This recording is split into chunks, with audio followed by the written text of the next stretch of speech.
আমি আগে কখনো কাউকে ঘর ভাড়া দিইনি। সত্যি বলতে ভয়ই লাগতো। বাড়িতে অন্য কারো পদচারণা মানেই যেন জীবনে নতুন এক অনিশ্চয়তা। কিন্তু একদিন দরজার সামনে দাঁড়িয়ে থাকা ছেলেটাকে দেখে অদ্ভুত এক ভরসা হয়েছিল। না হয় হয়তো দুর্বলতাও বলতে পারেন। ও বলেছিল নিজের পড়াশোনার জন্য শহরে এসেছে, থাকার ভালো জায়গা একটা দরকার। আর আমি মনে মনে ভাবলাম, এই বাড়ি যে শুধু থাকার জায়গা নয়, কারো কারোর জন্য ফাঁদও হতে পারে। অবশ্য সে জানে না এখানে কি কি আটকানো পড়ে আছে সময়ের পাতায়। যাই হোক, ও ঘরে ঢোকার প্রথম মুহূর্তে লক্ষ্য করলাম দরজা পেরোতেই কতটা নীরবে শ্বাস নেয় সে, যেন কোনো গোপন ভয়ের দরজা খুলছে। আমি অদ্ভুতভাবে অনুভব করলাম একটা অচেনা উপস্থিতি আমার ঘরের দেওয়ালে লাগা নিঃশব্দটাকে ভেঙে দিল। তার চোখে কেমন এক দ্বিধা, আর আমার মনে কেমন এক কৌতূহল, নিজের বয়স আর অবস্থান ভুলিয়ে দেওয়ার মতো। আমি নিজেকে বললাম, এ তো স্রেফ ভাড়াটিয়া ছেলে। কিন্তু মন বলল সমান তালে, প্রত্যেক গল্পের শুরুতেই আমরা স্রেফ কিছু নামই দেই চরিত্রদের, আসল বদল শুরু হয় গল্পের মাঝখানে। আর আমি বুঝলাম এই ছেলেটিকে নিয়ে আমার জীবন কোনো না কোনো দিকে মোড় নিতে চলেছে। দুপুরের রোদ্দুর জানালার গ্রিলে এসে নতুন অতিথির সুটকেসে আলো ফেলছিল, আর আমি দেখছিলাম ও কিভাবে সবকিছু গুছিয়ে নিজের জায়গা বানানোর চেষ্টা করছে। আমি না চাইলেও বারবার চোখ আটকে যাচ্ছিল ওর হাতে, ওর শান্ত ধীর চলাফেরায়। মাঝে মাঝে মনে হচ্ছিল আমার ঘর যেন দীর্ঘদিন পরে একটা প্রাণ পেল। ছেলেটা যখন প্রথমবার আমাকে আপু বলে ডাকলো, আমার বুকের ভেতরে অদ্ভুত কিছু কেড়ে। সন্ধ্যায়ও বাইরে গেল। আমি খেয়াল করলাম ওর চলে যাওয়া ঘরের ভেতর এক নিঃশব্দ খালি তৈরি করে দিল, যেন ওর উপস্থিতির শব্দ আমার কানে লেগেছিল। আর এখন অনুপস্থিতির শব্দটা আরো জোরে শুনতে পাচ্ছি। আমি নিজের হাসি চেপে ভাবলাম, সত্যি একজন পুরোপুরি অচেনা কি করে এমনভাবে আমাদের জীবনে ঢুকে পড়ে। রাতের খাবার করতে করতে শুনলাম ওর দরজা খুলল। ক্ষীণ আলোয় ছেলেটার চোখে ক্লান্তি আর এক টুকরো স্বস্তি যেন মিশেছিল। আমি জিজ্ঞেস করতে পারতাম, বাইরে কেমন লাগছে শহরটা, কিন্তু থেমে গেলাম। অত বেশি আগ্রহ দেখিয়ে কি আমি নিজেকেই বিপদে ফেলবো? ভাগ্যিস আমার চোখ কথা বলতে জানে না, নইলে সেদিনই সব ফাঁস হয়ে যেত। ঘুমোতে যাওয়ার আগে দরজা বন্ধ করার শব্দটা সেই নিরীহ অথচ অদ্ভুত সত্যি মনে করিয়ে দিল, আজ থেকে আমার সীমানার ভেতর এক অচেনা পুরুষ নিঃশ্বাস নিচ্ছে। আর আমি জানি এমন নিঃশ্বাসে কখনো কখনো ঝড় জন্মায়। আমি বুঝতে পারছিলাম না কেন অরণের সেই নজর আমার ভেতরে অদ্ভুত আলোড়ন তোলে। আমি নিজেকে সামলে নিয়ে স্বাভাবিক গলায় তাকে নিয়মকানুন বোঝালাম। ভেবেছিলাম ও তার রুমে চলে গেলে আমি স্বস্তি পাব, কিন্তু ওর দরজা বন্ধ হওয়ার পরও আমি বারবার সেই চোখ দুটি মনে করছিলাম। রাতে খেতে বসে মনে হচ্ছিল আমার পাশে আরেকটা চেয়ার ফাঁকা নেই, আছে ওর জন্যই রাখা। নিজের এই বদলানো অনুভূতি আমি স্বীকার করতে চাইনি। ভাবলাম পরদিন সব ঠিক হয়ে যাবে। কিন্তু সকালে বারান্দায় গাছগুলোতে পানি দিতে গিয়ে দেখি অয়ন নিচে দাঁড়িয়ে চা খাচ্ছে। আমাকে দেখেই হাসল। সেই হাসিতে কোনো দুষ্টুমি নেই, কিন্তু জানি না কেন আমার বুক ধরফর করে উঠল। আমি গলা খাঁকারি দিয়ে অন্যদিকে তাকালাম, তবু মনে হচ্ছিল ওর চোখ আমার পিঠ পেয়ে নেমে যাচ্ছে। আমি নিজের মনকে বকাঝকা করতে করতে ঘরে ফিরলাম, কিন্তু মন কে শোনে। দুপুরে বাজারে যেতে হবে বলে গেট খুলতে গিয়েও দেখি অয়ন ঠিক তখনই বাইরে বেরোচ্ছে। বলল, আপনি গেলে আমি সাথেই যাই, না হয় একসাথে গেলে আপনার সুবিধা। তার সরল কথা, কিন্তু আমি বুঝতে পারলাম ও আমার অস্বস্তিটা লক্ষ্য করছে। হয়তো মনে হয় আমাকে সাহায্য করলে আমি কিছুটা স্বাভাবিক হব। আমরা পাশাপাশি হাঁটছিলাম, আমি কথা কম বলছিলাম, কিন্তু অয়ন বারবার খুব ভদ্রভাবে চেষ্টা করছিল আমার অস্বস্তি দূর করতে। কিন্তু আমি অদ্ভুতভাবে উত্তেজিত হচ্ছিলাম। কেন এমন হচ্ছে? এই ছেলেটা তো আমার ভাড়াটিয়া, আমার থেকে 12-13 বছরের ছোট। আমি নিজেকেই বুঝাতে পারছিলাম না। বাজার সেরে ফেরার পথে আমি ব্যাগটা নিজেই নিতে চাইলাম, কিন্তু অয়ন আমার আগে ছিনিয়ে নিল। বলল, আপনি কেন নেবেন, আমি আছি তো। সেই মুহূর্তে মনে হলো কেউ আমার দীর্ঘ একাকিত্বের কষ্টটাকে খুব নিঃশব্দে ছুঁয়ে দিল। বাসায় ফিরে আমি দৌড়ে রান্নাঘরে ঢুকে পানি খেলাম, যেন শরীরের আগুন নেভাতে। কিন্তু সেটা কি শুধু গরমের জন্য, নাকি আরেক রকম গরমের জন্য? আমি নিজেকে বোঝানোর চেষ্টা করলাম, কিছুই না, ছেলেটা ভালো, সম্মান করে, এই পর্যন্তই। কিন্তু মনে হচ্ছিল আমি খুব বেশি বোঝানোর চেষ্টা করছি। পরদিন সন্ধ্যায় আমার লাইটটা নষ্ট হয়ে গেল। অয়ন ডাকে শুনে এসে বলল সে ঠিক করে দেবে। আমি বললাম লাগবে না, ইলেকট্রিশিয়ান ডাকব। কিন্তু সে আগেই মই এনে ফেলেছে। আমি কিছু বলতে বলতে মুখ বন্ধ করলাম। সেই আলো কম ঘরের মধ্যে ওর হাতের ভরসায় আমি দাঁড়িয়ে আছি। একটি আলো বদলানো এত স্বাভাবিক কাজ, তবু যেন আমার নিঃশ্বাস আটকে যাচ্ছিল। মই থেকে নামার সময় ও ভুলে আমার খুব কাছে দাঁড়িয়ে পড়ে, হাঁটু ছুঁয়ে যায় আমার হাঁটুতে। সেই 1 সেকেন্ডের স্পর্শে মনে হলো আমার শরীরে কেমন যেন অজানা স্রোত বইল। আমি মুখ ফিরিয়ে দ্রুত বেরিয়ে গেলাম। থমথমে রাতে নিজের রুমে বসে ভেবেছি, আমি কি বিপদে পড়ছি, না আমি নিজেই বিপদ ডেকে এনেছি। দিন 2 পর আমি দেখলাম অরণ খুব মনোযোগ দিয়ে নিজের পড়াশোনা করছে। আমি মনে মনে ভাবলাম, এমন একজন দায়িত্বশীল ছেলে, আর আমি তার প্রতি কেন অযথা অনুভূতির বোঝা চাপাচ্ছি। কিন্তু সেই ভাবনা মিলিয়ে গেল যখন চোখ তুলে দেখলাম ওর দৃষ্টি আমার দিকে আবার আটকে গেল। সেই দৃষ্টিতে ছিল এক অদ্ভুত সম্মান, কিন্তু তার ভেতর থেকে লুকিয়েছিল আকর্ষণ। আমি জানি এই অনুভূতি স্বীকার করার মতো নয়, কিন্তু নিষিদ্ধের টান সবসময় বেশি হয়, এবং আমি সেই টানে ধীরে ধীরে ঠেলে যাচ্ছি। রাতে শুয়ে আমি চোখ বন্ধ করি, কিন্তু অয়নের মুখ চোখের সামনে ভাসে, তার সেই গভীর চোখ, তার সেই নরম হাসি। আমি নিজের বালিশ শক্ত করে ধরে রাখি, যেন মনকে আটকে রাখতে পারি, কিন্তু মন কোথায় আটকে থাকে। পরদিন আমি ভেবেছিলাম স্বাভাবিক থাকব, কিন্তু দরজা খুলতেই দেখি অয়ন ঠিক সামনে দাঁড়ানো। আমি না চাইলেও হাসলাম। ও বলল, কিছু দরকার হলে যেন বলি। আমি মাথা নেড়ে বললাম, ঠিক আছে। কিন্তু মনে মনে বললাম, প্রয়োজন তো অনেক, কিন্তু বলতে পারি কোথায়। আমি নিজেকে বোঝাতে চাই যতটা দূরে থাকব ততটাই নিরাপদ, কিন্তু অয়ন যখন পাশে আসে তখন মনে হয় এই দূরত্বই বিপদ। রাতে বৃষ্টি নামল। আমি বারান্দায় দাঁড়িয়েছিলাম, বৃষ্টির শব্দে নিজের নিঃশব্দ আকাঙ্ক্ষা ঢাকতে চাইলাম। কিন্তু ঠিক সেই সময় অয়নও বারান্দায় এলো। বলল, বৃষ্টি ভালো লাগে? আমি বললাম হ্যাঁ, কিন্তু মনের ভেতর বললাম, তুমি আর এই রাত, দুটোই ভয় পাই। বৃষ্টির হাওয়ায় শাড়ির আঁচল উড়ে গেল। আমি আঁচল সামলাতে গিয়ে দেখলাম অয়ন চোখ ফেরাতে চাইছে, কিন্তু পারছে না। আমি বুঝলাম ওর উপরও কিছু একটা প্রভাব পড়ছে। আমার হৃৎপিণ্ড ড্রামের মতো বাজতে লাগলো।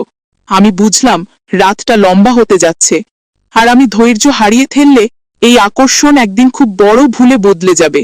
ওই রাতের পর থেকে আমি নিজেকে আগের মতো রাখতে পারছিলাম না। অয়ন সামনে আসলেই মনে হয় চারপাশের বাতাস ভারী হয়ে উঠছে। চোখে চোখ পড়লে একটা মুহূর্ত থেমে থাকে, এমনকি যদি সে পাশ কাটিয়েও যায়, তার গায়ের হালকা গন্ধটা আমার ভিতরে অস্থিরতা জাগায়।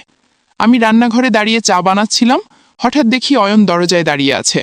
বলল, গ্যাসের স্টোভে সমস্যা হয়েছে কি? আমি স্বাভাবিক থাকার চেষ্টা করে বললাম, না, সব ঠিক আছে।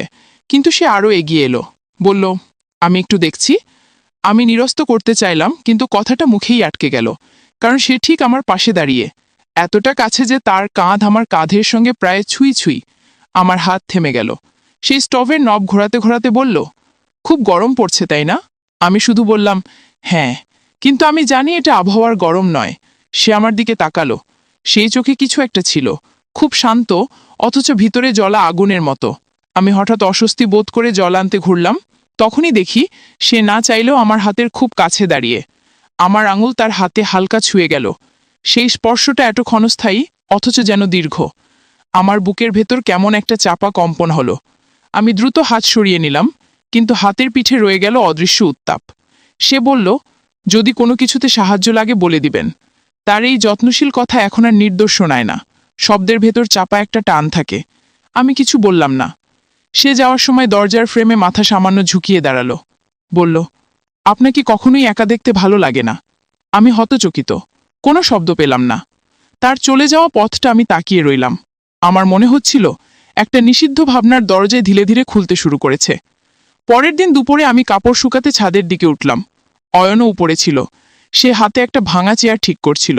আমাকে দেখে বলল, এত ভারী বালতি আপনি একা তুললেন? আমি বললাম, আমি পারি। কিন্তু সে হাসি মুখে বালতিটা আমার হাত থেকে নিয়ে নিল।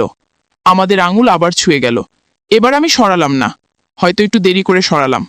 সে লক্ষ্য করল এবং মুখে এমন এক হাসি ফুটল যেটা সরাসরি কোনো কথা না বলেও অনেক কিছু বলে দেয়।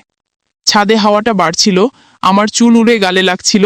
সে হাত বাড়িয়ে আমার চুলটা কানে গুজে দিল। আমার নিঃশ্বাস ঠিক সেই মুহূর্তে আটকে গেল। আমি চমকে উঠে পিছিয়ে গেলাম, কিন্তু তার চোখে কোনো ক্ষমা চাওয়া নেই, বরং দৃঢ় একটা চাহনি। আমি বললাম, এসব ঠিক না। সে মৃদুস্বরে বলল, কোনটা ঠিক আর কোনটা ঠিক না সেটা কি সবসময় বইয়ে লেখা থাকে? ওর এই প্রশ্নের কোনো উত্তর আমার জানা ছিল না। আমি শুধু বললাম, দূরত্ব রাখতে হবে। সে বলল, আমি তো দূরেই আছি, কিন্তু চোখ যদি আপনার কাছেই থাকে আমি কি করব? তার কথার সঙ্গে হাওয়ার একটা গরম স্পর্শ এসে মিশল। আমি অসহায়ভাবে অন্যদিকে তাকালাম, কিন্তু বুকের ভেতর সেই তীব্র কাঁপুনি থামল না। রাত নেমে এলে আমি পর্দা ফেলে দিলাম, কিন্তু মনে হলো পর্দার ওপারে কারুর দৃষ্টি আমাকে খুঁজছে। আমি বিছানায় শুয়ে চোখ বন্ধ করলাম, তবু যেন অনুভব করলাম আমার রুমের নীরবতায় তার উপস্থিতির প্রতিধ্বনি। অনেক রাত পর্যন্ত ঘুম এলো না। বারবার মনে পড়ছিল ছাদের সেই স্পর্শ, সেই কাছাকাছি আসা দূরত্ব। পরদিন আমি ঠিক করলাম, আমি খুব কড়া হয়ে যাব, দরকার না হলে কথা বলবো না।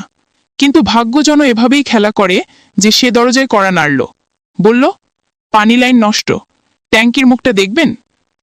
তার কণ্ঠে কোনো অভিনয় নেই, অথচ আমার ভিতরটা কাঁপল। আমরা একসাথে উপরে গেলাম। সিঁড়িতে যেতে যেতে তার কাঁধ আমার হাতে হালকা লাগলো। আমি নিজেকে সামলাতে চাইলাম। ট্যাঙ্কির পাশে আমরা দাঁড়ালাম। জায়গাটা একটু সরু, অনিচ্ছা থাকলেও আমরা খুব কাছে।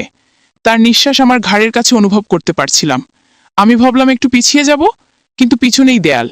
সে হাত বাড়িয়ে ট্যাঙ্কির ঢাকনা তুলতে গিয়ে খুব স্বাভাবিকভাবে আমার কাঁধের পাশে হাত রাখল, যেন ভর করার জায়গা। কিন্তু সেই হাতের উপস্থিতি আমার শরীরে অদ্ভুত কম্পন তুলল। আমি নিঃশব্দে শ্বাস ফেলতে লাগলাম। সে বলল, ভয় লাগছে নাকি? আমি বললাম, না, কিন্তু ও নিশ্চয়ই শুনল আমার কণ্ঠ কাঁপছে। ঢাকনা ঠিক করেই সে আমার দিকে তাকালো, চোখে সেই আগের প্রশ্ন। আমি কিছু বলতে পারলাম না, শুধু তাকিয়ে রইলাম। ও ধীরে ধীরে বলল, আপনি কি সত্যি চান দূরত্ব বজায় থাকুক? আমি চোখ ফেললাম নিচে, উপরে তাকাতে সাহস হলো না। সে এক কদম আরও এগিয়ে এলো, কিন্তু স্পর্শ করল না। শুধু এতটাই কাছে যে মনে হচ্ছিল আর এক সেকেন্ড থাকলে আমি নিজেই হাত বাড়িয়ে ফেলব। নিজেকে থামানোর শেষ চেষ্টা করেই আমি দ্রুত নিচে নেমে গেলাম, কিন্তু পায়ের তলার প্রতিটি ধাপ যেন আমাকে বলছে, তুমি যতই পালাও টান তো রয়েই গেছে। ঘরে ফিরে আমি দরজা বন্ধ করে দীর্ঘশ্বাস ফেললাম, কিন্তু জানালার ফাঁক দিয়ে আসা বাতাসে যেন তার গায়ের গরম আবেশ ভেসে এলো। আমি জানি আমি অস্বীকার করছি কিছু একটা যা স্পষ্ট হচ্ছে প্রতিদিন, এবং ভয় হয় সেই স্পষ্টতা একদিন আমাকে আর আটকে রাখতে দেবে না। দিনগুলো যেন এক ধরনের অনিশ্চিত অপেক্ষায় কাটতে লাগলো। আমি বুঝতে পারছিলাম অয়ন আমাকে শুধু সম্মানই করে না, আমার প্রতিটি আচরণ সে লক্ষ্য করে। আমি দূরে সরে গেলে সে আরও নীরবে কাছে আসে। আমি ভেবেছিলাম আমি তাকে উপেক্ষা করলে সবকিছু স্বাভাবিক হয়ে যাবে, কিন্তু ঠিক তার উল্টো ঘটল। আমি যতই তাকে এড়িয়ে যেতে চাই, সে ততটাই আমার চোখের সামনে এসে দাঁড়ায়।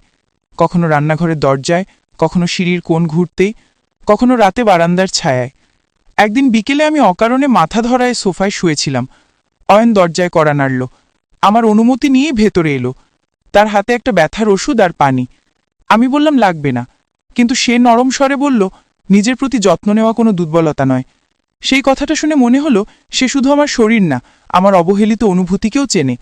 সে গ্লাসটা আমার হাতে ধরিয়ে দিল, ওষুধ খেতেই হলো। আমি মাথা নামিয়ে রাখলাম। সে বলল, চাইলে আমি স্যালাইন এনে দিতে পারি বা ডাক্তারের কাছে নিয়ে যেতে পারি। আমি বললাম, না, এত দরকার নেই। সে চুপ করে পাশের চেয়ারে বসল, কিন্তু সেই নীরবতায়ও আমি অনুভব করলাম তার নজর আমার দিকে। আমি বললাম, তুমি যেতে পারো। সে ধীরে জিজ্ঞেস করল, আপনি কি আমাকে চলে যেতে বলছেন, নাকি নিজেকে আমার কাছ থেকে সরিয়ে রাখতে চাইছেন? কথাটা শুনে আমি চমকে গেলাম। এত সরাসরি কথা সে আগে কখনো বলেনি। আমার উত্তর আসলো না। সে দাঁড়িয়ে জানালার কাছে গিয়ে দাঁড়ালো। পর্দার ফাঁকে আসা আলো তার মুখে পড়ে যেন এক অদ্ভুত গভীরতা তৈরি করল। আমি অনিচ্ছা সত্ত্বেও তাকে দেখছিলাম। সে পিছন ফিরে আবার আমাকে দেখল। তার দৃষ্টিতে কোনো তাড়াহুড়ো নেই, কিন্তু অস্বীকার করার মতো শান্ত আকর্ষণ আছে। আমার মনে হচ্ছিল আমি যদি এখন কিছু না বলি তাহলে সে বুঝবে আমি ভেঙে পড়ছি। আমি বললাম, তুমি কিছু ভুল ভাবছ। সে বলল, আমি কিছুই ভুল ভাবছি না, আপনার চোখ সব বলে দেয়। সেই কথা যেন আমার লুকানো অনুভূতিটা তার সামনে নগ্ন হয়ে গেল। আমি উঠে দাঁড়ালাম, বললাম, এসব ঠিক না। সে এক পা এগিয়ে এসে খুব নিচু স্বরে বলল, আপনার ভয়টাই কি আসল সমস্যা, নাকি নিজের কাছে হেরে যাওয়ার আশঙ্কা? আমি চোখ বন্ধ করে ফেললাম, কিছু বলতে পারছিলাম না। সে আরেক পা এগিয়ে এসে থামল। তার হাত খুব ধীরে আমার কাঁধের পাশে ফ্রিজের উপর ভর দিয়ে দাঁড়ালো। যেন আমাকে স্পর্শ করল না, কিন্তু পুরো শরীর জুড়ে আমার কেমন একটা অস্থির অনুভূতি ছড়িয়ে পড়ল। তার নিঃশ্বাসের উষ্ণতা আমি অনুভব করছিলাম। আমি যদি হাত বাড়াতাম 2 ইঞ্চি দূরেই থাকতো তার বুক, কিন্তু আমি দাঁড়িয়ে থাকলাম। শরীরের প্রতিটি কোষ যেন না ছুঁয়ে ছুঁয়ে যাওয়ার এই যন্ত্রণায় কাঁপছিল। সে ধীরে বলল, আপনি আমাকে দূরে সরিয়ে দেন, কারণ আপনি জানেন আমি কাছে এলে আপনি নিজেকে আর আটকাতে পারবেন না। তার এই কথা যেন আমার ভেতরে তালা ভেঙে দিল। আমি চোখ তুলে তাকালাম ওর চোখে। সেখানে কোনো মুহূর্তের খেলা নেই, বরং সাদা সত্যের মতো শক্ত অনুভূতি। আমি বলতে চাইলাম থেমে যেতে, কিন্তু ঠোঁট নড়ল না। সে আরও ঝুঁকে এলো। তার চুলের গন্ধ, শরীরের উষ্ণতা, সবকিছু এত কাছে যে মনে হচ্ছিল এই পৃথিবীতে আর কিছু নেই, শুধু আমরা দুজন। আমি দেয়ালে ঠেস দিয়ে দাঁড়িয়েছিলাম। তার কণ্ঠ এসে কানে লাগল, খুব ধীর, খুব গভীর। সে বলল, আমি কেবল যতটা অনুমতি দেবেন ততটাই কাছে আসব। তার এই সংযম আমাকে আরও বিপদে ফেলল। আমি চেয়েছিলাম সে বাধ্য হয়ে দূরে সরে যাক, কিন্তু সে আমাকে প্রশ্নের ভেতরে ফেলে দিল। আমি যদি কিছু না বলি তাহলে সে বুঝবে অনুমতি আছে, আর আমি যদি বলে দিই থেমে যেতে, তাহলে নিজের মনকেই অস্বীকার করতে হবে। ঠিক তখনই রান্নাঘরের কেটলি সিটি বাজিয়ে উঠল। আমি যেন কোনো ঘোর থেকে বেরিয়ে এলাম। তাকে সরিয়ে দ্রুত কেটলি বন্ধ করতে গেলাম, কিন্তু হাত কাঁপছিল। সে পেছন থেকে ধীরে বলল, আমি অপেক্ষা করব। যখন নিজের মনের সাথে সৎ হবেন তখন আমি এখানেই থাকব। আমি একটিও কথা বলতে পারলাম না। দরজা পর্যন্ত এসে সে থামল, একবার পেছনে তাকালো। সেই হাসি এবার আর লুকানো ছিল না। দরজা বন্ধ হলো, তবু আমি অনুভব করছিলাম সে এখনো খুব কাছেই আছে। আমার বুকের ভেতর টানটান একটা ধকধকানি চলছিল, আর আমি বুঝে গেলাম ভয় যেটাকে বলছিলাম সেটা ভয় নয়, সেটা আকাঙ্ক্ষা, এবং এই আকাঙ্ক্ষা থামানোর ক্ষমতা হয়তো আমার আর নেই। আমি ভেবেছিলাম দূরে গেলে মন শক্ত হবে, কিন্তু ওর পাশে না থেকেও দূরত্বটা যেন আরেক রকম কাছে টেনে আনি। আমি নিজেকে এতটা ভঙ্গুর মনে করিনি কোনোদিন। রাতের বেলা যখন পুরো বাসায় নিস্তব্ধতা নামে, তখন দেয়ালের ওপারে তার নীরব উপস্থিতি আরও স্পষ্ট হয়ে ওঠে। আমি শুয়ে থাকি, কিন্তু মন বারবার সিঁড়ির দিকে দৌড়ায়, যেন দরজায় তার আসার প্রতিধ্বনি খোঁজে। আমি জানি এসব ভাবনা ঠিক না। সমাজ, নিয়ম, বয়সের পার্থক্য সবকিছুই বলে দেয় এই পথ ভুল। কিন্তু অনুভূতির সামনে নিয়মগুলো কতটুকু টিকে থাকে? দিনের বেলা যখন ওর সাথে চোখাচোখি না হয় তখন আমি অস্থির হয়ে যাই, আর যখন হয় তখন সেই অস্থিরতাই আবার আরও বেড়ে ওঠে। এক ধরনের টানা পড়েন, কাছে টানছে আর ঠেলে দূরে দিচ্ছে একই সাথে। এক সন্ধ্যায় আমি বারান্দায় একা দাঁড়িয়েছিলাম। আকাশে অল্প চাঁদ, বাতাসে শীতের ইঙ্গিত। মনে হচ্ছিল ঠান্ডা আমার ভিতরের উষ্ণতাকে আরও স্পষ্ট করে তুলছে। তখনই নিচে সিঁড়িতে পায়ের শব্দ শুনলাম। অয়ন উঠে এলো, কিন্তু এবার আর কোনো অজুহাত নিয়ে নয়। সোজাসুজি এসে দাঁড়ালো আমার সামনে। তার চোখে কিছু ছিল, অস্থিরতা নাকি আকুলতা, আমি বুঝতে পারছিলাম না। সে বলল, আপনি কি সত্যিই দূরত্ব চান? আমি কিছুক্ষণ চুপ রইলাম। শব্দগুলো মুখে আসে আবার হারিয়ে যায়। সে বলল, আমি আপনার সম্মানকে কখনো ছুঁব না আপনার অনুমতি ছাড়া, কিন্তু আপনি যদি সবসময় নিজের হৃদয়কে বেঁধে রাখেন তবে একদিন সেটা আপনাকেই কষ্ট দেবে।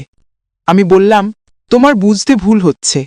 সে ধীরে মাথা নেড়ে বলল, আমি আপনার চোখে যতটা দেখি আপনি মুখে ততটা লোকান। তার এই দেখা যেন আমার ভিতরের যত লুকানো অনুভূতি সব প্রকাশ করে দিল। বারান্দার রেলিংয়ে তার হাতের পাশে আমার হাত ছিল, না ছুলেও ছুঁয়ে যাওয়ার মতো দূরত্ব। আমি সেই দূরত্ব রক্ষা করতে চাইলাম, কিন্তু হাত সরাতে গিয়ে বুঝলাম আমার নিজেরই ইচ্ছে নেই। সে বলল, আপনি ভয় পান কেন? আমি বললাম, ভয় পাই নিজেকে হারাতে।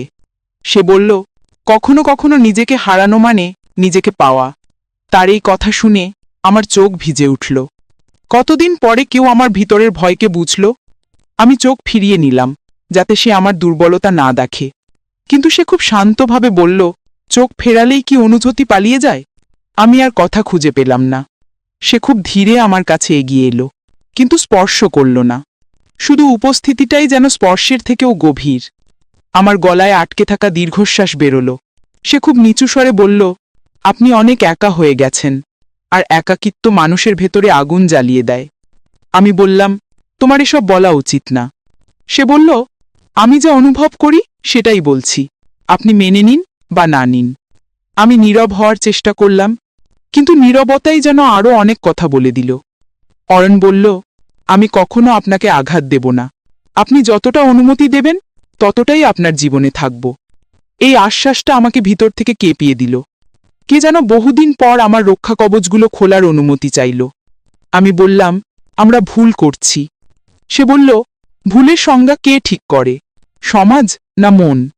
তার প্রশ্নগুলো এমন স্থানে গিয়ে আঘাত করছিল যা আমি কখনো কাউকে জানাইনি। তার চোখে আমার প্রতি যে অনুভূতি আমি দেখলাম, সেটা কোনো খেলা নয়, কোনো কৌতূহল নয়, বরং গভীর, সত্যিকারের টান। আমি জানি না কখন আমার হাত ধীরে ধীরে রেলিং থেকে সরে এসে তার হাতের যত কাছে সম্ভব গিয়ে থামল। হয়তো আমি ছুঁইনি, কিন্তু সেই না ছোঁয়া স্পর্শেরই সবচেয়ে বেশি শক্তি। সে ফিসফিস করে বলল, যদি আপনার মন সত্যিই আমাকে দূরে রাখতে চাইতো, তবে আপনার দৃষ্টি এত আকুল হয়ে উঠত না। সেই এক বাক্য আমাকে নিজের কাছেই হারিয়ে দিল। আমি আর লুকোতে পারলাম না যে আমি প্রতিদিন ওকে আরও বেশি খুঁজছি। আমি বললাম, আমি জানি না এটা কোথায় যাবে। সে বলল, আমি শুধু চাই আপনি নিজের সাথে আর প্রতারণা করবেন না। সে পিছিয়ে গেল না, আমিও না। সেই রাতে আমি নিজের ঘরে ফিরে দরজা বন্ধ করেও অনুভব করছিলাম তার কাছে থাকার চৌম্বকীয় টান। আমি চোখ বন্ধ করে ভাবলাম, এই টানকে আর দমিয়ে রাখা যাবে না। যেতে দিতে হবে যত দূর যায়। হয়তো ভুল, হয়তো ভাঙন, কিন্তু সত্যি এটাই যে আমি আর শক্ত হয়ে থাকতে পারছি না।